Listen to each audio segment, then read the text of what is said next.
Shalom bien-aimés dans le Seigneur, je suis Mélissa Ouassa. Je viens en ce jour rendre grâce, d'excellentes actions de grâce à Dieu pour ce qu'il a accompli dans ma vie durant Bunda 21. Voilà mon histoire. En 2014, j'avais été opérée pour une première fois des fibromes. Ces fibromes ont récidivé. 2018, je les avais et après, ça a commencé à me compliquer, mais sérieusement. Je perdais du sang au point où j'en devenais anémiée. J'ai consulté plusieurs médecins et le verdict était le même. Une opération, une intervention chirurgicale, dont une hystérectomie, c'est l'ablation de l'utérus. Grâce à Dieu, ça s'est bien passé. Je dois quand même souligner que avant ça, j'ai connu une oppression, un esprit de mort. Je voyais la mort partout. Mais l'église a prié pour moi.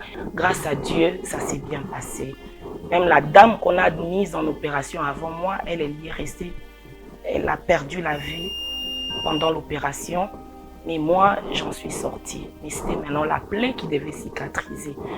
Quand Bunda 21 a commencé, le jour où on a annoncé la veille de la fin de Bunda 21, il y aurait prière avec onction d'huile pour les malades. Et je désirais vraiment ce jour-là assister en présentiel. Mais je me demandais, est-ce que j'allais pouvoir tenir ?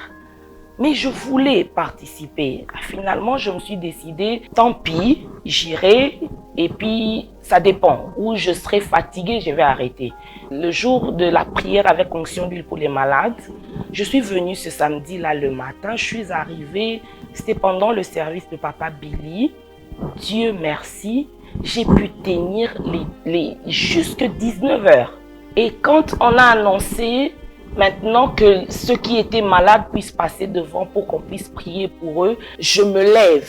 J'avais mal, donc je me suis levée, j'ai tenu la plaie. Quand je suis arrivée devant, le pasteur Hérol, qui a prié pour moi, il m'a mis l'huile d'onction et puis il a prié sur moi. Et pendant que je me préparais à rentrer, le pasteur Ken annonce là-bas devant, parce que c'est lui qui était en train de faire le service.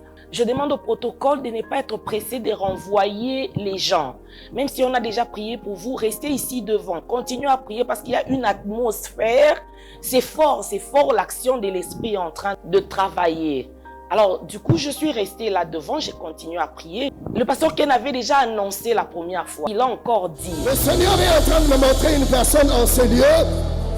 Tu viens d'une intervention chirurgicale, mais ta blessure a des problèmes pour cicatriser. Et cette fois-là, il m'a encore imposé les mains avec onction d'huile une deuxième fois et il a donné une parole de connaissance. Il a dit: ma sœur, dans 4 jours, à partir d'aujourd'hui, comptez 4 jours, cette plaie-là, elle sera complètement cicatrisée. Et revenez nous dire ce que le Seigneur a fait. Pendant que le pasteur était en train de prier, je ne sentais plus la plaie. Et lors de la célébration, mais je pouvais chanter, sauter. J'ai commencé par sauter avec une jambe. J'ai soulevé une jambe, après je soulevais la deuxième. Oh, ça marche, hein? Je n'avais pas mal. L'homme de Dieu m'avait donné 4 jours. Les médecins m'ont donné 6 mois. Mais le Seigneur l'a fait instantanément. J'étais totalement guérie. J'ai repris tout normalement. Et je bénis Dieu. Vraiment que le Seigneur soit béni.